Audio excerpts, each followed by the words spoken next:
technology plays into your offering as a leading brokerage? All right, I think that's a great question. I mean, if you look at the insurance industry, you really got to think about three components. It's really data, distribution, and capital. And I think those are the key things that drive the industry. So if you think about data and technology, I think it's a key component in terms of modernizing, staying in touch with customers and staying in touch with the times. But again, I think you've got to look at how technology applies to different segments of each business.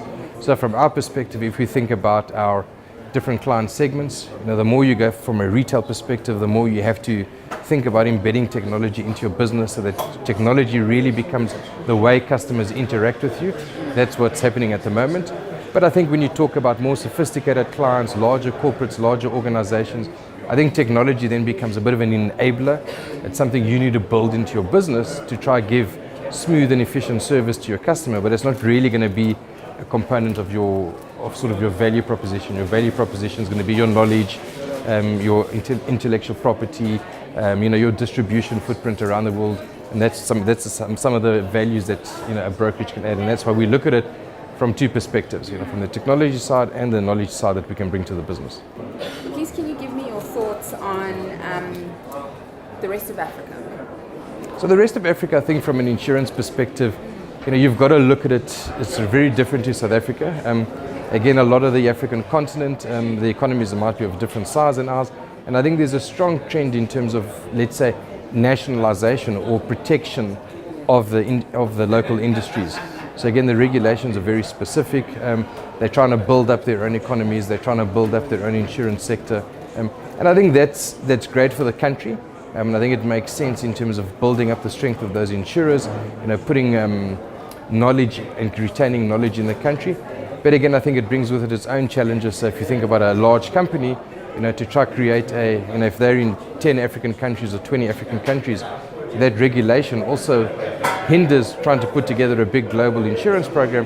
So again, you need to understand the laws in the local country, how you transact in that country and how you facilitate taking those risks out and putting them into the global insurance pool, because at the end of the day, insurance is the law of large numbers. The losses of the premiums of many pay for the losses of a few. So you need that consolidation and you need that sharing of risk.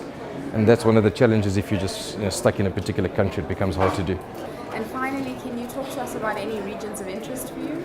So I think for us as an organization, I think Africa is hugely important. From a Marsh perspective, we're obviously in 130 countries around the world. We've got 400 offices around the world, 30,000 people. So again, when we look at Africa, we see it as a huge opportunity of growth. We've created a new region called Middle Eastern Africa, which I think is the first time that we're looking at the African continent as a whole and managing it, as a single business, as opposed to, what some of the other firms will do is they'll manage, Francophone countries out of Paris, Anglo-Saxon countries out of South Africa. We're really looking at Africa as a single region. And then I think we're very excited in Africa. It's one of the areas in the world that still has huge potential for growth. I do think we need to unlock that growth. I think from a South African perspective, as we think about what value can we add to some of our bordering countries, how do we share knowledge with them? And again, how do you unlock that value in the country? So we as Marsh are very excited to continue looking into Africa, continue looking for expansion opportunities, investment opportunities. But I think again, as you go into any new market, whether it's Africa or anywhere else in the world, you really need to understand the risks in the country from a business perspective, the macroeconomic factors, the political environment. So obviously your investment can bear fruit.